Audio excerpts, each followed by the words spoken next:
Hi friends, இப்போ நம்ம என்ன பார்க்க போகிறோம் அப்படின்னு பார்த்தீங்கன்னா நாளைக்கான லெவல்ஸ் வந்து பார்க்கலாம். ஸோ அண்ட் அது இல்லாமல் ஸ்டாக்ஸும் பார்ப்போம். ஸோ அதுக்கு முன்னாடி நம்ம சேனலுக்கு வந்து புதுசாக இருந்தீங்கன்னா கீழே இருக்க சப்ஸ்கிரைப் பட்டன் அழுத்திட்டு பக்கத்தில் இருக்க பெல் பட்டன் அழுத்திக்கோங்க. ஸோ அப்போ தான் நம்ம போடுற வீடியோஸோட நோட்டிஃபிகேஷன் உங்களுக்கு இமீடியட்டாக வரும். அண்ட் நம்ம வந்து பார்த்திங்கன்னா சிம்பிள் ப்ரைஸ் ஆக்ஷன் கோர்சஸ் வந்து சொல்லி கொடுத்துட்ருக்கோம். அது நீங்கள் தெரிஞ்சுக்கணும்னு நினச்சிங்கன்னா கீழே டிஸ்கிரிப்ஷனில் டீட்டெயில்ஸ் இருக்குது, செக் பண்ணி பாருங்கள். ஸோ வாங்க வீடியோக்குள்ளே போயிடலாம்.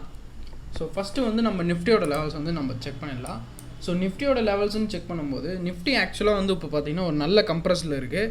ஸோ நாளைக்கு வந்து பார்த்திங்கன்னா ஏதோ ஒரு பக்கம் வந்து நல்ல ஒரு எக்ஸ்பான்ஷன் நடக்கிறதுக்கான சான்சஸ் வந்து நிறையவே இருக்குது. ஸோ நம்மளோட லெவல்ஸ் வந்து நீங்கள் வந்து நோட் பண்ணிக்கோங்க. ஸோ அது வந்து உங்களுக்கு நாளைக்கு மார்க்கெட்டில் கண்டிப்பாக உங்களுக்கு ஹெல்ப்ஃபுல்லாக இருக்கும். ஸோ இமீடியட் சப்போர்ட் வந்து நிஃப்டிக்கு எங்கே இருக்குது அப்படின்னு பாருங்கள். 14,543 இருக்குது. அண்ட் செகண்ட் சப்போர்ட் வந்து பார்த்திங்கன்னா 14,414 இருக்குது. ஸோ ரெசிஸ்டன்ட்னு பார்க்கும்போது பார்த்திங்கன்னா ஃபஸ்ட் ரெசிஸ்டன்ட் வந்து பார்த்திங்கன்னா 14,720 இருக்குது. அண்ட் செகண்ட் வந்து பார்த்திங்கன்னா 14,861 இருக்குது. அண்ட் நெக்ஸ்ட்டு வந்து நம்ம பேங்க் நிஃப்டியோட லெவல்ஸ் வந்து பார்ப்போம். ஸோ பேங்க் நிஃப்டியோட லெவல்ஸ்னு பார்க்கும்போது இமீடியட் சப்போர்ட் எங்கே இருக்குது அப்படின்னா 32,583 இருக்குது. அண்ட் செகண்ட் சப்போர்ட் வந்து பார்த்திங்கன்னா 32,156 இருக்குது. அண்ட் ரெசிஸ்டன்ட்னு பார்க்கும்போது 33,016 இருக்குது. அண்ட் செகண்ட் ரெசிஸ்டன்ட் வந்து பார்த்திங்கன்னா 33,449 இருக்குது. ஸோ இந்த ரெசிஸ்டன்ட் அந்த சப்போர்ட்டெல்லாம் வந்து நீங்கள் நோட் பண்ணிக்கோங்க. ஸோ அப்போ தான் உங்களுக்கு வந்து ஹெல்ப்ஃபுல்லாக இருக்கும். அண்ட் நாம் வந்து பார்த்திங்கன்னா நாளைக்கு ஒரு ஸ்டாக் எடுத்து வச்சுருக்கோம். ஸோ அது என்னென்னு பார்த்தீங்கன்னா Nestle India. So Nestle India தான் நாளைக்கான ஸ்டாக்ஸு. ஸோ இதை தான் நம்ம லெவல் வந்து நம்ம கொடுத்துருக்கோம். ஸோ இந்த நம்ம பேட்டர்ன் வந்து நம்ம சொல்கிறது தான். ஸோ எப்பயும் நீங்கள் வந்து இந்த பேட்டர்ன் நீங்கள் ட்ரா பண்ணிக்கோங்க. ஸோ அப்போ தான் உங்களுக்கு வந்து ஒரு என்ன சொல்கிறது, ஒரு கிளாரிட்டி இருக்கும்.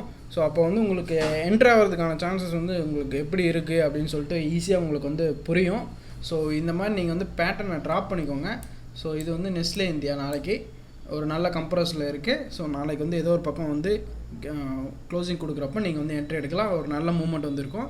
ஸோ எப்பயும் சொல்கிற மாதிரி தான் நம்ம கொடுக்குற எல்லா ஸ்டாக்ஸுமே வந்து 2% மேலே கன்ஃபார்மாக மூவ் ஆகிட்டுருக்கு. ஸோ அது எல்லாமே செக் பண்ணி பாருங்கள். ரெகுலராக நம்ம ஸ்டாக்ஸை வந்து இன்ட்ராடே கால்ஸ் வந்து எடுக்கிறவங்களுக்கு வந்து கண்டிப்பாக தெரிஞ்சிருக்கும். ஸோ ரெகுலராக வந்து ஃபாலோ பண்ணுங்கள். அண்ட் நெக்ஸ்ட்டு வந்து பார்த்திங்கன்னா குளோபல் மார்க்கெட்ஸ் வந்து பார்த்துடலாம். ஸோ குளோபல் மார்க்கெட்ஸ்னு பார்க்கும்போது யூஎஸ் மார்க்கெட்டில் வந்து நாஸ்டாக் வந்து என்ன ஆகிட்டுருக்கு அப்படின்னா ஒரு ஃப்ளாட்டாக தான் இருக்குது. 0.1% தான் வந்து பாசிட்டிவில் இருக்காங்க.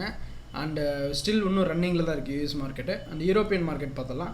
ஸோ யூரோப்பியன் மார்க்கெட்டுன்னு பார்க்கும்போது எல்லாருமே வந்து பார்த்திங்கன்னா ஒரு ஆல்மோஸ்ட் பாசிட்டிவில் இருக்காங்க. And SGX Nifty and Asian markets வந்து பார்த்தோம்னா எல்லோரும் வந்து பார்த்திங்கன்னா ஒரு நெகட்டிவ் சைட்லேயே இருக்காங்க இவங்க.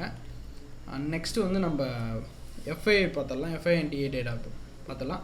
மே 5th எஃப்ஐஐ பர்ச்சேசிங் வந்து எவ்வளோ நடந்திருக்கு அப்படின்னு பார்த்திங்கன்னா 1,110, அதாவது 1,110 crores நெட் செல்லிங் வந்து நடந்திருக்கு. இது வந்து பார்த்திங்கன்னா ஒரு நல்ல செல்லிங் வந்து நடந்திருக்கு. அண்ட் டிஐயும் பார்த்திங்கன்னா செல்லிங் சைடு தான் இருக்காங்க. 240 கோடி வந்து 240 crores வந்து நெட் செல்லிங் தான் நடந்திருக்கு.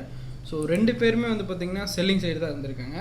அண்ட் கரன்சிஸ் வந்து பார்ப்போம். ஸோ கரன்சிஸ்ன்னு பார்க்கும்போது டாலர் விசஸ் ருபீஸில் வந்து பார்த்திங்கன்னா ஸ்லைட் சேஞ்சஸ் தான். 0.08% தான் வந்து சேஞ்சஸ் வந்து நடந்திருக்கு பாசிட்டிவில். அண்ட் குரூடாயில் வந்து கமாடிட்டி பார்த்துடலாம். ஸோ கோல்டு வந்து பார்த்திங்கன்னா ஒரு ஃப்ளாட்டாக தான் இருக்குது. 0.04% வந்து பாசிட்டிவில் இருக்காங்க. அண்ட் சில்வர் வந்து பார்த்திங்கன்னா 0.43% வந்து நெகட்டிவ் சைடில் இருக்குது.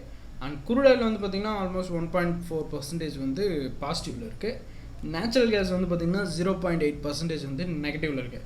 ஸோ ஓகே கேஸ், நம்ம சேனல் வந்து டெய்லி வந்து வீடியோஸ் வந்து அப்லோட் பண்ணிகிட்ருக்கோம். ஸோ உங்கள் சப்போர்ட் வந்து உங்களுக்கு கண்டிப்பாக உங்களுக்கு தேவைப்படும். அண்ட் நம்ம வந்து பார்த்திங்கன்னா சிம்பிள் ப்ரைஸ் ஆக்ஷன் கோர்சஸ் வந்து சொல்லி கொடுத்துட்ருக்கோம். அது நீங்கள் தெரிஞ்சிக்கணும்னு நினச்சிங்கன்னா கீழே டிஸ்கிரிப்ஷனில் டீட்டெயில்ஸ் இருக்குது, செக் பண்ணி பாருங்கள். அண்ட் மறக்காமல் நம்ம சேனலை சப்ஸ்கிரைப் பண்ணிட்டு பக்கத்தில் இருக்க பெல் பட்டனை அழுத்திக்கோங்க.